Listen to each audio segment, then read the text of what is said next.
Hi, it's Michelle. Welcome back to my channel. So this video was originally supposed to be a December wrap-up, but with the new year, I have decided not to do wrap-ups anymore because honestly, they're not getting views and no one cares. So like, I don't really either. Like, at the end of the year, I do my basic wrap-ups and they seem to do well. So I'm just going to slide this in with other videos. So this video is going to be an unhaul. It's so big.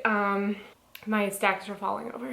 So these are mostly books that I have read in 2021 for like the alphabet project, and some are books that I have looked on my shelves and they just don't interest me anymore. They are mostly fantasy and I don't read fantasy, so I'll go through this pretty fast. And yeah, so the first book is All Rights Reserved by Gregory Scott Katsalis. I read this for Alphabet Project A, and I ended up DNFing this. This reminded me a lot of Verify by Joelle Chavano, and I didn't like that one either. So it was a dystopian world, and I just am not into those kind of books anymore.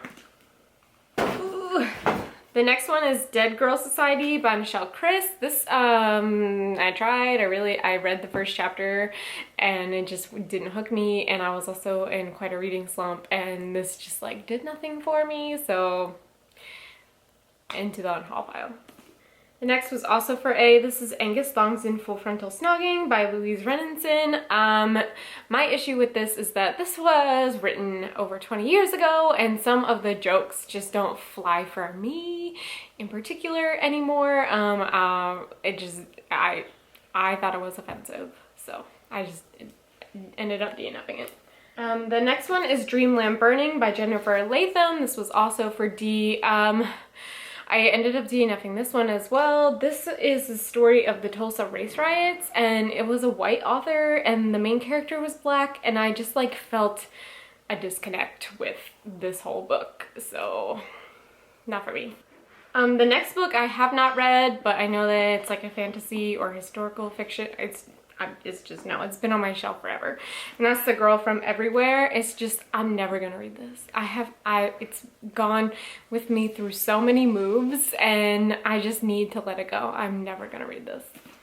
Okay, the next one was for C, and that's The Chalkman by CJ Tudor. I listened to the audiobook and I had a hard time with his accent and just getting into it in general, so yeah.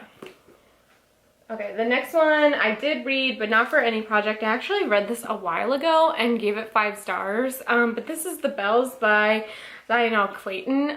There's nothing wrong with this. Like I said, I gave it 5 stars, but like, I'm never gonna read it again. And if I want to pick it up, I'd prefer to do that probably on audiobook. Also, there is a sequel for this, and I have never even thought about picking it up. So it is what it is.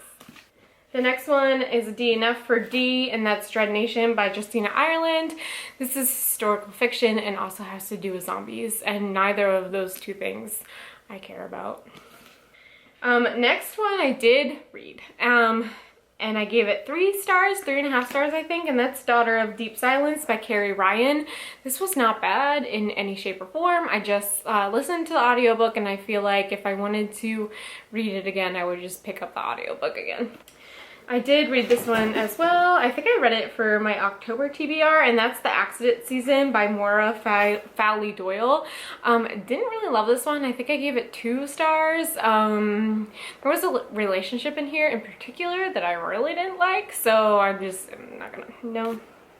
This one I read for Castman Chooses My TBR, and that's It Started With Goodbye by Christina June. I gave this 3 stars. There was absolutely nothing wrong with it. It was pretty cute, to be honest, but I don't think it's a contemporary I'm ever going to like pick up again.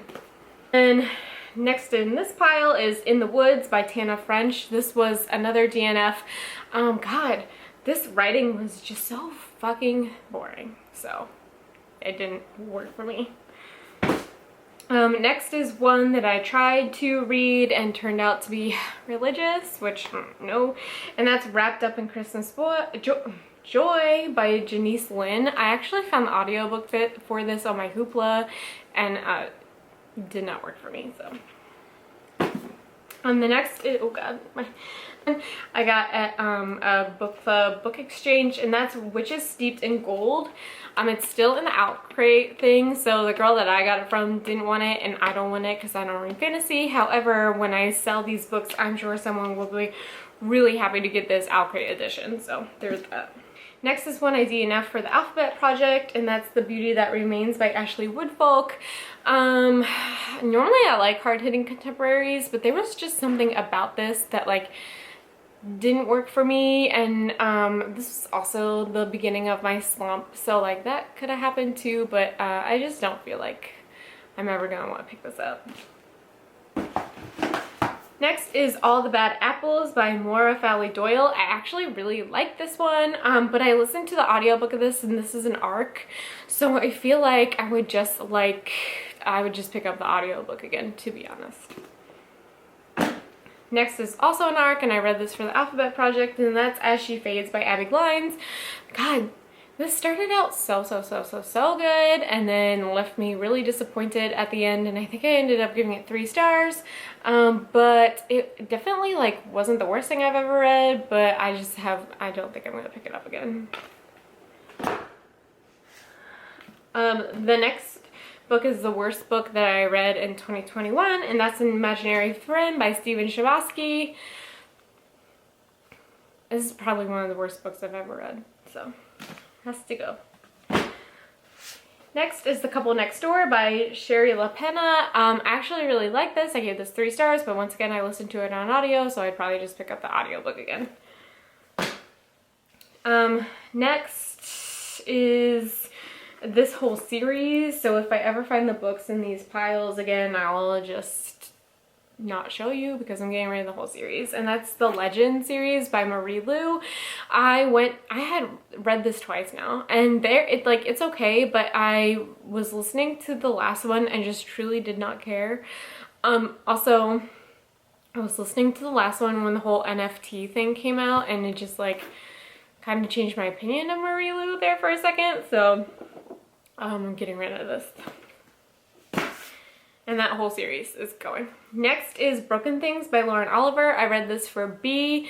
I gave this 2 stars. I don't think I like Lauren Oliver, because this wasn't good. Next is another one for B, and I did not read this because it just did nothing for me, and that's Beautiful Broken Things by Sarah Barnard.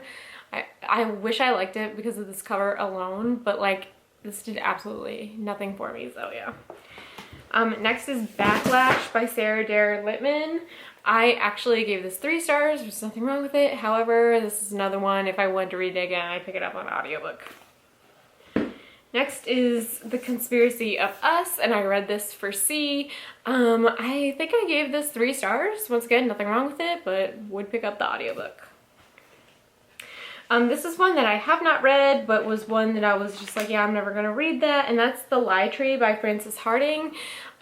This just does not sound like a Michelle book at all, so I'm not gonna do it. And then this is one that I did read a while ago and just never picked up the sequel, and that is Children of Blood and Bone by Tomi Adeyemi.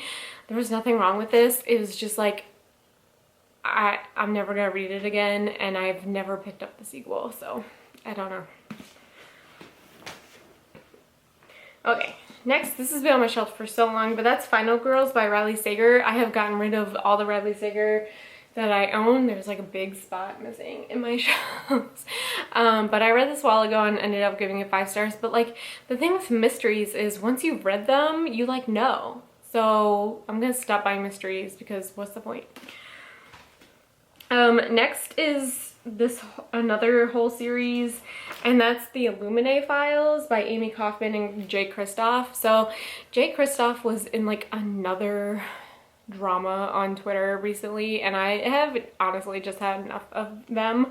So I have the whole series and the whole thing's going. I've only ever read this one, but I wasn't like that impressed, and I have never thought about picking up the other 2. So I'm just so sick of Jay Kristoff. So this is what happens when you're stupid on Twitter. So I'm getting rid of all of these. Here's Jemina Gemina, sorry, yo, and Obsidio, so they're all going. Okay, here is Champion by Marie Lu, and Prodigy is on the floor, which I have to get. Oh no, Prodigy is right here. There we go. It's leaving. Next is Challenger Deep by Neil Shusterman. This is the second time I've tried to read this and it just didn't work for me, and it's gotten a lot of awards and that's great, but I didn't like it. Next is Down and Across. I did read this for D. It was okay, but once again, I'd pick it up on audiobook. Next is Chasing Lucky. I DNF'd this, which I'm really sad about. But I don't know if I don't like Jen Bennett. It just like not all her books, but the 2 books that I didn't like just felt really overwritten, and I hate that. I hate it. Next in this pile, before I have to go see what's on the floor, is Clown in a Cornfield. Once again, this is like a mystery thriller, and like I don't feel like I need to keep it because I've already know I know what's happened, which isn't so bad. So next is Anger is a Gift by Mark Roshiro. I read this for A. Overwritten, which is why I didn't like it. It just like I just did not like it. I did not like it. Next is Wilder Girls by Rory Power. DNF this. This was not for me. I liked it in the beginning, and then like it just started to not make sense at all. So lost the plot. And last but not least, I tried to read this for A. That's All American Muslim Girl. This was just religious and like all the religions, and I am just not religious, so I just did not feel comfortable reading this personally. So this is the Unhaul. First Unhaul of 2022. I'll probably have one at the end of 2022. My next video is a haul, so like, you know how it goes. So thanks for watching my video. See you in my next one. Bye.